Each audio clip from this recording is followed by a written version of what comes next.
بسم اللہ الرحمن الرحیم الصلاۃ والسلام علیک یا سیدی یا رسول اللہ وعلی آلک و اصحابک یا سیدی یا حبیب اللہ۔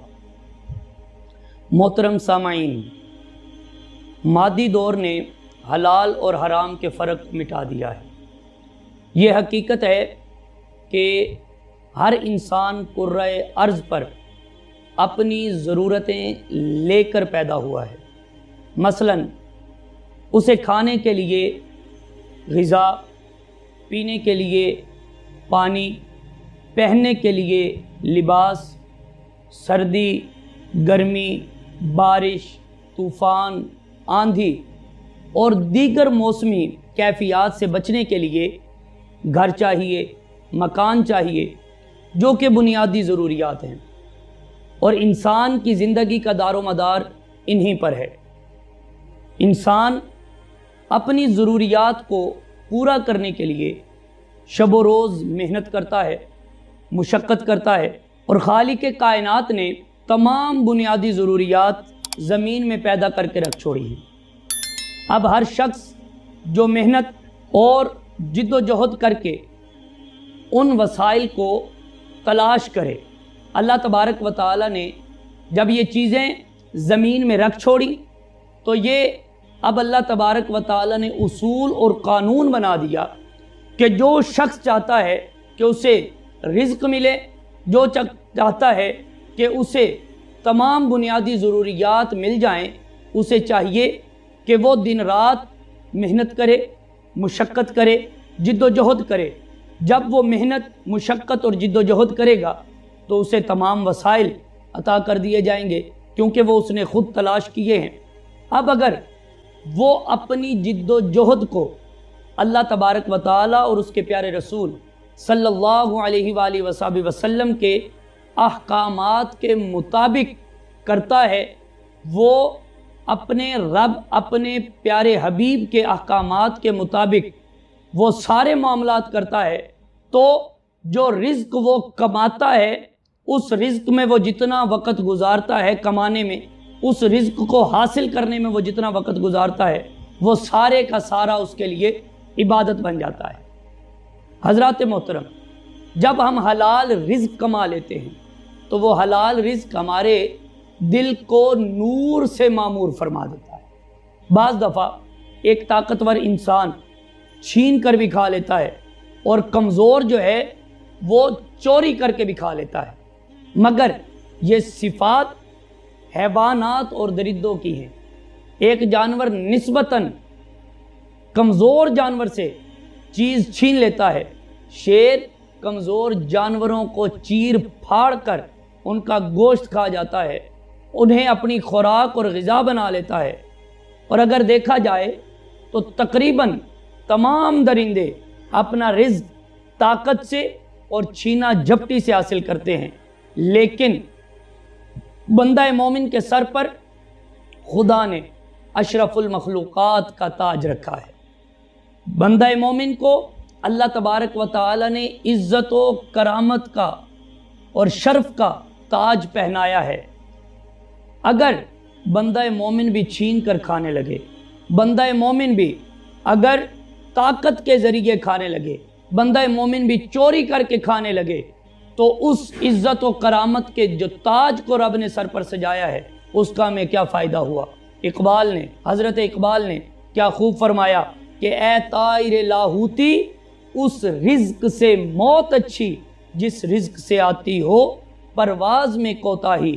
اور سب سے جو مین چیز ہے، جو سب سے امپورٹنٹ بات ہے، وہ یہ کہ ہمیں رزق دینے والا کوئی انسان نہیں ہے، ہمیں رزق دینے والا کوئی جن نہیں ہے، ہمیں رزق دینے والا کوئی ایسا نہیں جس کے رزق کے خزانے ختم ہو جاتے ہوں، وہ ہمارا خدا ہے۔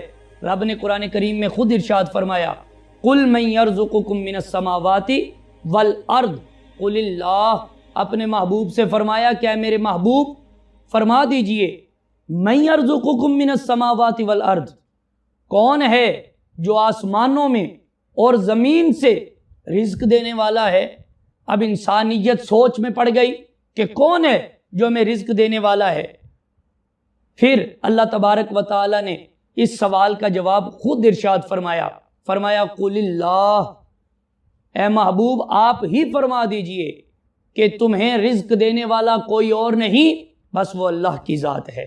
وہ اللہ ہے جو تمہیں رزق دیتا ہے، جس نے تمہارے لیے زمین اور آسمانوں میں خزانے ہی خزانے پیدا کر کے رکھ چھوڑے ہیں۔ اب تم جتنی جد و جہد کرو گے، جتنی مشقت کرو گے، جتنی محنت کرو گے، اتنا رزق تمہیں عطا کر دیا جائے گا۔ حضرات محترم، یہ آیہ کریمہ کا چھوٹا سا خلاصہ آپ احباب کی سماعتوں کی نظر کیا۔ اب آئیے آپ کی سماعتوں کی نظر آقا کریم علیہ الصلوۃ والسلام کی ایک حدیث پاک کرتا ہوں جو حضرت انس رضی اللہ تعالی عنہ سے مروی ہے۔ آپ فرماتے ہیں کہ آقا کریم علیہ الصلوۃ والسلام کے پاس ایک انصاری حاضر ہوئے اور انہوں نے کچھ مانگا۔ آقا کریم علیہ الصلوۃ والسلام نے ان سے پوچھا کہ آپ کے گھر میں کوئی چیز موجود ہے؟ انہوں نے کہا جی آقا، میرے گھر میں ایک کمبل کا کچھ حصہ موجود ہے جو ہم کبھی اوڑھ لیتے ہیں، کبھی اسے بچھا لیتے ہیں، اور ہمارے گھر میں ایک پیالہ موجود ہے جس میں ڈال کر ہم کھا بھی لیتے ہیں اور اسی سے ہم پی بھی لیتے ہیں۔ آقا کریم علیہ الصلوۃ والسلام نے فرمایا چلو وہ لے کر میرے پاس آ جائے۔ وہ انصاری اپنے گھر گئے، وہ پیالہ اور کمبل لیا اور آقا کریم علیہ الصلوۃ والسلام کی بارگاہ میں حاضر ہو گئے۔ آقا کریم علیہ الصلوۃ والسلام نے صحابہ کو کہا ہے کوئی جو یہ پیالہ اور یہ چادر خریدنے والا ہو، یہ کمبل خریدنے والا ہو؟ ایک صحابی اٹھے، انہوں نے عرض کی آقا میں اس دونوں چیزوں کو 1 درہم میں خریدتا ہوں۔ آقا کریم علیہ الصلوۃ والسلام نے پھر اعلان فرمایا، آپ نے فرمایا ہے کوئی جو اس سے زیادہ قیمت دینے کے لیے تیار ہو، جو اس سے مہنگی خریدنے کے لیے تیار ہو؟ ایک دفعہ فرمایا، دوسری دفعہ فرمایا، تیسری دفعہ جب آپ نے یہی اعلان فرمایا تو ایک اور صحابی اٹھے، انہوں نے عرض کی آقا میں ان دونوں چیزوں کو 2 درہم میں خریدتا ہوں۔ آقا کریم علیہ الصلوۃ والسلام نے ارشاد فرمایا لیجئے۔ آقا نے انہیں وہ عطا کر دی، 2 درہم لیے، انصاری کو دے دی۔ انصاری کو فرمایا انہیں لے جاؤ بازار سے کلہاڑا اور ایک دستہ خرید کے لاؤ۔ وہ گیا، کلہاڑا اور دستہ خرید کے آقا کریم علیہ الصلوۃ والسلام کی خدمت میں پیش کیا۔ اب کریم آقا صلی اللہ علیہ وآلہ وسلم کی مہربانی اور عنایت دیکھیے کہ آپ نے اپنے ید اللہ والے ہاتھوں کے ساتھ اس دستے کو کلہاڑی میں ٹھونکا اور ٹھونک کر اس انصاری کو آپ نے وہ کلہاڑا دے کر فرمایا کہ لو اور جاؤ جنگل میں، وہاں سے لکڑیاں کاٹو اور جا کر بیچو، اور 15 دن کے لیے مجھے نظر نہ آنا۔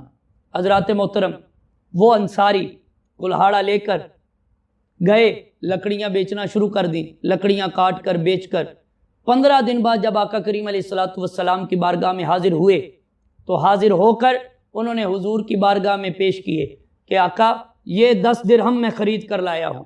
آقا کریم علیہ الصلوۃ والسلام نے وہ 10 درہم دیکھے اور صحابی کو، اپنے اس پیارے صحابی اس انصاری کو فرمایا کہ یہ جو تم نے محنت کی ہے، جو تم نے مشقت کی ہے، یہ اس سے بہت بہتر ہے کہ کل قیامت کا دن ہوتا اور تم اللہ کی بارگاہ میں اس طرح حاضر ہوتے کہ تمہارے چہرے پر مانگنے کا داغ ہوتا۔ میں اپنی بات کو پھر وہیں ختم کرتا ہوں جو حضرت اقبال نے ارشاد فرمایا کہ اے طائر لاہوتی، اس رزق سے موت اچھی جس رزق سے آتی ہو پرواز میں کوتاہی۔ آج ہم بارہا جگہوں پر دیکھتے ہیں کہ لوگ رزق کی وجہ سے، رزق کی تنگی کی وجہ سے خودکشی کر رہے ہیں۔ تو یہ دین اسلام کا کوئی حکم نہیں ہے، یہ موت بھی حرام کی ہے، اور اب ساتھ خود نہیں جاتے، اپنے بچوں کو بھی لے جاتے ہیں، اپنے بچوں کو بھی زہر کھلا دیا، اپنے بچوں کو نہر میں پھینک دیا۔ تو اس کا اسلام کے ساتھ کوئی تعلق نہیں۔ ہم آپ تک بس یہی پیغام پہنچانا چاہتے ہیں کہ آئیے محنت، مشقت اور جد و جہد کی راہ پر چلیے۔ اللہ تبارک و تعالی نے آپ کے لیے زمین میں اور آسمانوں میں خزانے اور رزق رکھ چھوڑے ہیں۔ اللہ پاک ہم سب کا حامی و ناصر ہو۔